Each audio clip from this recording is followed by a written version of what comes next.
Hello friends, இன்றைக்கி நம்ம என்ன பார்க்க போகிறோம்னா, இந்த அன்னாசி பழத்தையும் திராட்சையும் வச்சு சூப்பராக ஒரு கேசரி ஒன்று செய்வோம். வித்தியாசமான புதுசாக நாங்கள் ட்ரை பண்ண போகிறோம். அன்னாசி பழத்தையும் வச்சு திராட்சையும் வச்சு ஒரு கேசரி ஸ்வீட் எப்படி செய்கிறதுன்னு பார்ப்போம். வாங்க வீடியோக்குள்ளே போகலாம்.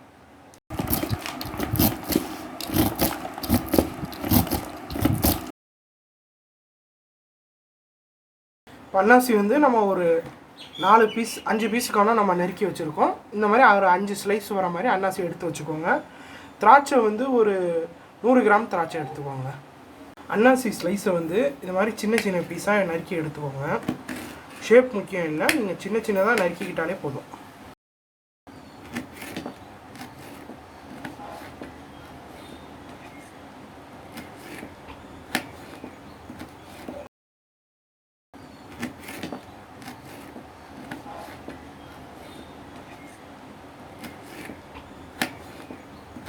இப்போ நம்ம எல்லா அன்னாசியும் ஸ்லைஸாக நறுக்கி எடுத்து வச்சாச்சு. சீட்லெஸ் திராட்சை கொஞ்சம் எடுத்துக்கோங்க. இது ஒரு 100 கிராம் திராட்சை இருக்கும். எந்த திராட்சைனாலும் யூஸ் பண்ணிக்கலாம். இந்த மாதிரி கத்திரிக்கோலை வச்சுக்கிட்டு சின்ன சின்ன பீஸாக இதை நறுக்கிடுங்க. ஓகே, இப்போ நம்ம திராட்சையை சின்ன சின்ன ஸ்லைஸாக நறுக்கி எடுத்தாச்சு. இப்போ நம்ம அன்னாசி பழத்தையும் சின்ன சின்ன துண்டுகளாக நம்ம நறுக்கி எடுத்தாச்சு. அன்னாசி பழத்தில் இந்த ஓரத்தில் முள் மாதிரி ஒன்று இருக்கும்ல, அதை நீங்கள் தனியாக எடுத்துருங்க, கட் பண்ணிவிட்டு.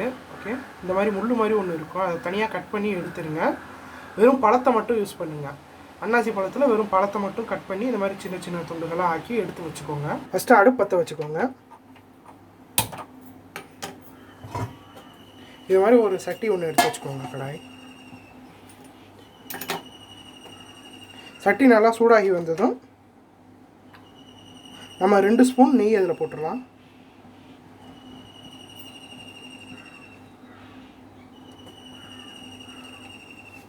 நம்ம நறுக்கி ரெடி பண்ணி வச்சுருக்க அன்னாசி பழத்தை இதில் போட்டுடலாம்.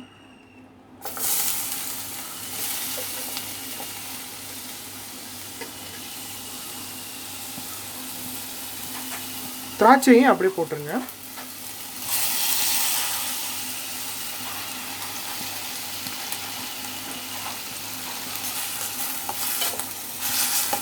இது எல்லாத்தையும் நல்லா ஒன்றா கிண்டி விட்டுருங்க. அடுப்பை ஹையில் வச்சுருங்க.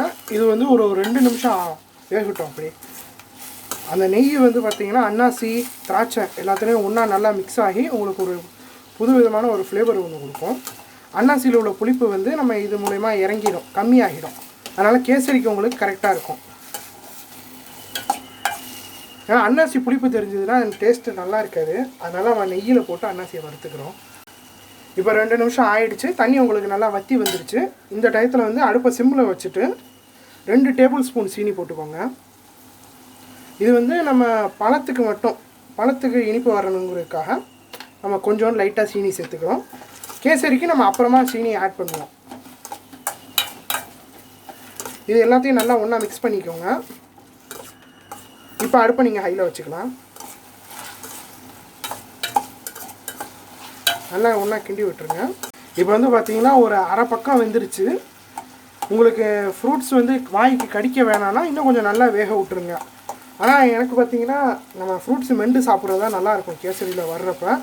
அதனால் நம்ம இந்த டயத்தில் எடுத்து வச்சிடலாம் தனியாக ஒரு பிளேட்டில். இப்போ நம்ம சீனி போட்டு ஒரு நிமிஷம் வேக விட்டுருக்கோம். இப்போ நம்ம தனியாக அந்த பிளேட்டில் எடுத்து வச்சிடலாம். அடுப்பு ஆஃப் பண்ணிடுவோம்.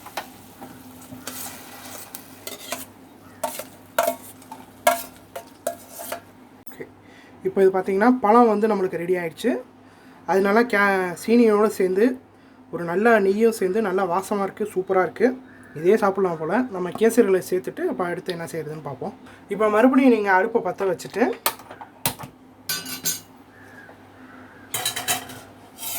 அதே சட்டி கூட யூஸ் பண்ணிக்கலாம், இல்லை வேறு பேன் எடுத்துக்கலாம். நாங்கள் அதே பேன் எடுத்துக்கிட்டோம். அதில் இப்போ நம்ம 1 கப்பு ரவை போட போகிறோம். 1 கப்பு ரவைக்கு எந்த டம்ளரில் நீங்கள் ரவை எடுக்கிறீங்களோ அதே டம்ளரில் 3 கப்பு தண்ணி ஊற்றிக்கோங்க. இப்போ 1 கப்பு ரவைக்கு 3 கப்பு தண்ணி ஊற்றிடலாம். 1 2 3. இப்போ 3 கப்பு தண்ணி நம்ம ஊற்றியாச்சு. அடுப்பை ஹையில் வச்சுருங்க. தண்ணி நல்லா கொதித்து வரட்டும். இப்போ நம்ம தண்ணி ஊற்றியாச்சு. இந்த டயத்தில் நம்ம கலர் பொடி, கேசரி பவுடர், கலர் பொடி சேர்த்துப்போம். இல்லை கேசரி பவுடர் வேணாம், கலர் வேணாங்கன்னு ஆசைப்பட்றவங்க நீங்கள் நார்மலாக செய்யலாம். இப்போ நம்ம கலர் வேணுங்கிறதுக்காக நம்ம கலர் பொடி போட்டுக்கிறோம். போட்டுட்டு நல்லா கிண்டி விட்டுருங்க. கிண்டி விட்டுட்டு இப்போ 1 கப்பு சீனி, 1 கப்பு ரவைக்கு 1 கப்பு சீனி. ஓகே, சேர்த்துட்டு சீனி கரையிற மாதிரி நல்லா கிண்டி விட்டுருங்க. அடுப்பு வந்து ஹையில் இருக்கட்டும். இப்போ தண்ணி நல்லா கொதிச்சு வந்துருச்சு. இதில் வந்து நம்ம இப்போ ஒரு சிட்டிகை உப்பு, கொஞ்சோன்னு உப்பு போட்டுக்கிட்டால் போதும். இனிப்பை வந்து உங்களுக்கு பெட்டராக்கி காட்டும், அதுக்காக தான் உப்பு. இந்த டயத்தில் வந்து இப்போ நம்ம 1 கப்பு ரவை இதில் போட்டுடலாம். போட்டுட்டு உடனே நல்லா கிண்டி விட்டுருங்க.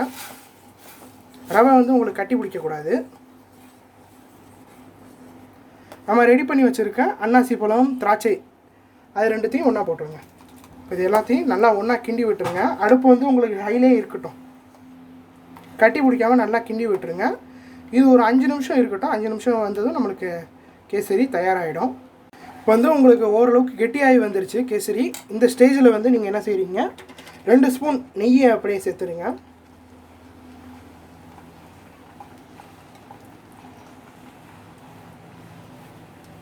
இது வந்து அசல் நெய் நாங்கள் வீட்டிலே தயார் பண்ணியிருக்கோம். இதுக்கான வீடியோ வந்து நாங்கள் எங்கள் சேனல்லே போட்டிருக்கோம். அதுக்கான லிங்க் வந்து கார்டு மேலே கொடுக்குறேன். நெய்யும் கேசரியும் நல்லா மிக்ஸ் ஆகிற மாதிரி கிண்டி விட்டுருங்க.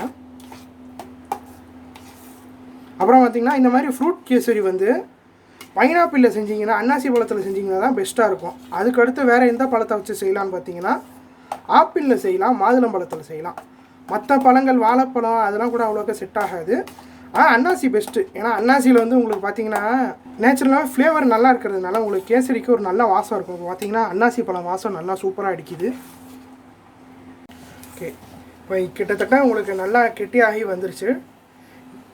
இது பார்த்திங்கன்னா நம்ம மொத்தமாக வந்து 4 ஸ்பூன் தான் நெய் சேர்த்துருக்கோம். அந்த ஃப்ரூட்ஸுக்கு 2 ஸ்பூன் நெய்யும் கேசரிக்கு 2 ஸ்பூன் நெய்யும் சேர்த்துருக்கோம். நீங்கள் இன்னும் கொஞ்சம் நெய் சேர்த்தாலும் டேஸ்ட் இன்னும் பெட்டராக தான் இருக்கும். நீங்கள் ரிச்சாக வேணும்னு ஆசைப்பட்டீங்கன்னா இன்னும் ஒரு 2 ஸ்பூன் நெய் சேர்த்துக்கோங்க. அப்புறம் மேலே டெக்கரேஷனுக்கு கொஞ்சம் முந்திரியும் பாதாம் கூட நீங்கள் தூவி விட்டுக்கலாம். இப்போ கிட்டத்தட்ட உங்களுக்கு கேசரி தயாராக ஆயிடுச்சு. இந்த ஸ்டேஜில் வந்து பார்த்தீங்கன்னா சட்டியில் அடி பிடிக்கும். அப்படி அடி பிடிக்காமல் நல்லா கிண்டி விட்டுருங்க. இந்த டெக்ஸ்சருக்கு வந்ததும் நீங்கள் வந்து அடுப்பு ஆஃப் பண்ணிடலாம். இந்த டெக்ஸ்சர் வந்துருச்சுன்னா உங்களுக்கு கேசரி கரெக்டாக தயாராகிடுச்சுன்னு அர்த்தம். இப்போ தனியாக நம்ம இதை ஒரு பிளேட்டில் சர்வ் பண்ணி வச்சுருவோம். சூப்பரான பைனாப்பிள் அண்ட் கிரேப்ஸ் கேசரி நம்ம செஞ்சாச்சு. அன்னாசி பழத்தையும் திராட்சையும் வச்சு சூப்பராக ஒரு கேசரி செஞ்சாச்சு.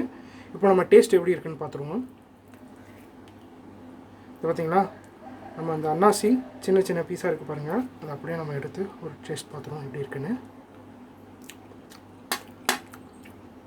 வேறு லெவலில் இருக்குது, சூப்பராக இருக்குது. இந்த அன்னாசி வாய்க்கு வர்றது செம டேஸ்ட்டாக இருக்குது. திராட்சையும் நல்லா புளிப்போடு சூப்பராக இருக்குது.